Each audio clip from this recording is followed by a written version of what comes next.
Hi guys, तो आज हम बात करेंगे उटोपियाज़ या यूटोपिया एंड डिस्टोपिया की। आपने ये टर्म ज़रूर कहीं ना कहीं सुने होंगे। शायद यूटोपिया एक बार को ना भी सुना हो, लेकिन डिस्टोपिया तो सुना ही होगा। मोस्ट प्रोबेबली चांस है कि आपने जॉर्ज ऑरवेल के फेमस डिस्टोपियाज़ जो है उनके बारे में सुना होगा, 1984, एनिमल फार्म और वो सब जो है। तो आज हम उनके बारे में जानेंगे, कहाँ से ये वर्ड्स आते हैं, किसने यूटोपियाज़ और डिस्टोपियाज़ लिखना शुरू किया था, और उसके साथ साथ ये नॉवेल्स में किस तरह से यूज़ होते हैं, या शॉर्ट स्टोरीज़ में, या किसी भी लिटरेरी जॉनरा में कैसे यूज़ होते हैं। और उसके साथ साथ कौन सी वो कंडीशंस है जो एक किसी भी लिटरेरी जॉनरा को या किसी भी राइटिंग को या टेक्स्ट को फॉलो करनी पड़ती है, या वो सेटिस्फाई करनी पड़ती है, तब जाके वो यूटोपिया डिस्टोपिया कहलाएगा। और जैसे पहले में भी मैं बता चुका हूँ कि ये जो सारे पॉइंट्स हैं मैंने लिए हैं एम एच अब्राम्स की book a glossary of literary terms से। सो अगेन कि इसमें जो बुक जो है वो स्टैंडर्ड बुक है, तो इसमें आपको गलतियाँ नहीं मिलेगी, इसलिए आप ये टेंशन मत लीजिएगा मैं कहीं पे आपको मिसगाइड करूँगा। तो शुरू करते हैं। ओके, तो हमारा फर्स्ट पॉइंट है, वो कह रहा है कि जो उटोपिया टर्म जो है वो एक क्लास ऑफ फिक्शनल राइटिंग्स को डेजिग्नेट करता है। सो लाइक ऑब्वियसली अगर यूटोपिया या डिस्टोपिया कोई भी है तो वो कोई डॉक्यूमेंट्री नहीं होगी, या कोई डॉक्यूमेंट नहीं होगा, कोई ऑथेंटिक जो चीज़ बता रहा हो।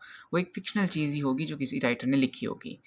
और उसके अंदर जो फ़िक्शनल राइटिंग होगी उसके अंदर वो जो राइटर है या वो जो टेक्स्ट है वो रिप्रेजेंट करता है एक आइडियल नॉन एग्जिस्टेंट, जो एग्जिस्टेंस में है ही नहीं, पॉलिटिकल और social way of life. Utopia और dystopia most of the time political और सोशल वे ऑफ लाइफ पर ही फोकस करता है, और वो एक आइडियल स्टेट को बताता है कि जो स्टेट का होना पॉसिबल नहीं है, लेकिन जो चीज़ होनी चाहिए, जहाँ पे हमें एम करना है। एक हमें हमारे सामने एक आइडियल रखता है कि हमें ये सोसाइटी बनानी है। अब ये जो टर्म है उटोपिया वो आया है एक बुक के थ्रू, जो बुक लिखी गई थी लैटिन में एक इंग्लिश राइटर के द्वारा जिनका नाम था सर थॉमस मोर, रेनेसांस के वक्त। और ये जो बुक थी वो डिस्क्राइब करती है एक परफेक्ट कॉमनवेल्थ। अब ये बुक जो थी, जहाँ तक मुझे ध्यान है, वो 2 बुक्स में डिवाइडेड है ये बुक, पूरा टेक्स्ट। और इसमें कन्वर्सेशन के थ्रू एक परफेक्ट कॉमनवेल्थ बताया गया है।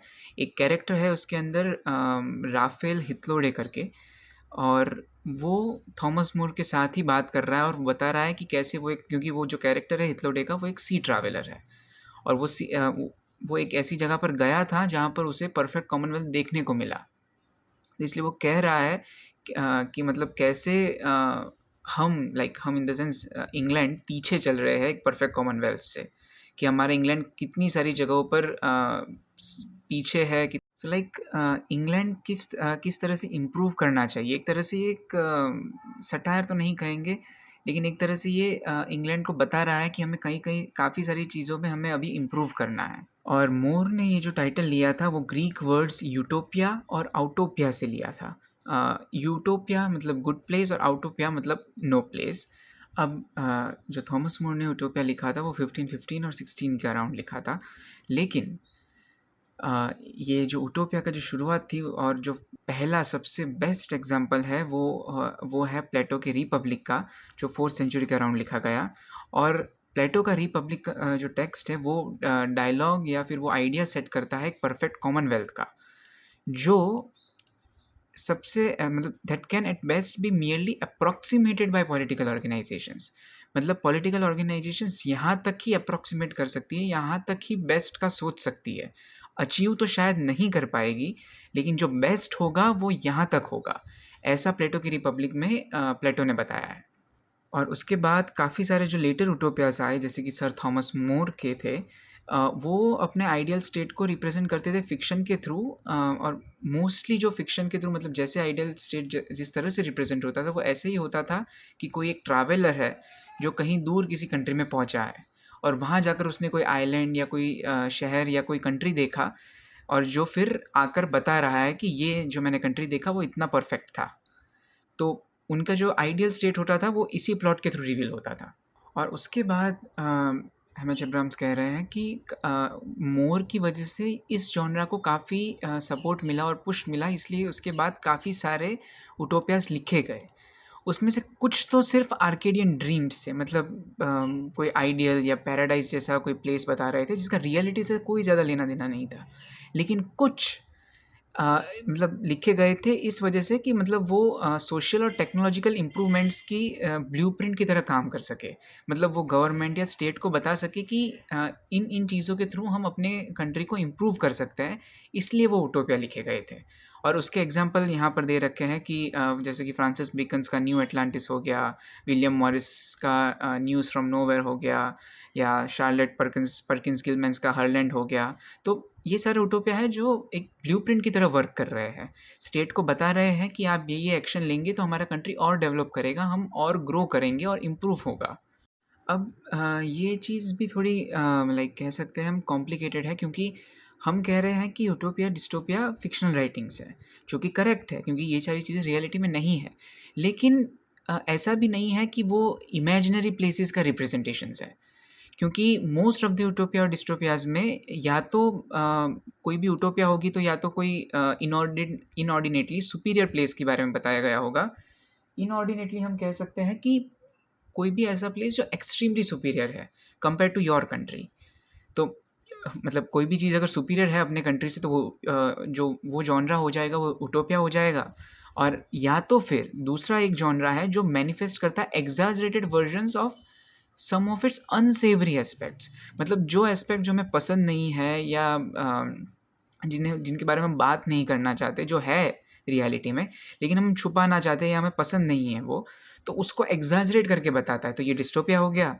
तो मतलब ऐसा भी नहीं है कि ये इमेजिनरी प्लेसेस का रिप्रेजेंटेशन है रियलिटी का ही, लेकिन वो अभी चीज़ वो हो नहीं रही है रियलिटी में। या तो प्रेजेंट वर्ल्ड से काफ़ी सुपीरियर बताया गया है या फिर काफ़ी डिग्रेडेड बताया गया है। तो और ये मेन चीज़ काम क्या करती है, इसका पर्पस है कि serve primarily as vehicles for satire on contemporary human life and society. ये सटायर करता है और एग्जाम्पल दिए गए हैं इसमें fourth book of Swift's Gulliver's Travels and Samuel Butler's Erewhon. तो ये दो एग्जाम्पल दिए गए हैं, लेकिन वही कि हम ऐसा नहीं मान सकते कि यूटोपिया डिस्टोपिया कंप्लीटली रिप्रेजेंटेशन है इमेजिनरी प्लेसेस का। एक और एग्जांपल दिया है कि जिसमें वो कह रहे हैं कि सैमुअल जॉनसन्स का जो रसीलास बुक है उसके अंदर एक हैप्पी वैली प्रेजेंट की गई है, जो एक जेंटल सटायर की तरफ फंक्शन करती है, ह्यूमैनिटी की स्टबर्न डिज़ायर को बताती है या होपलेस ड्रीम को बताती है उटोपिया तक पहुंचने का।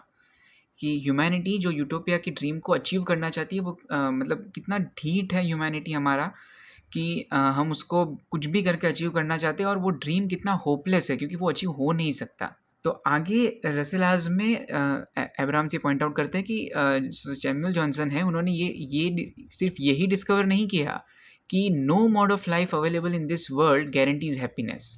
मतलब कोई भी तरीका होगा आपके लाइफस्टाइल जीने का, आपके लाइफ के जीने का, इस वर्ल्ड में ऐसा कोई तरीका है ही नहीं जिससे आपको हैप्पीनेस मिलेगी या फिर आपको हैप्पीनेस मिलने की गारंटी है।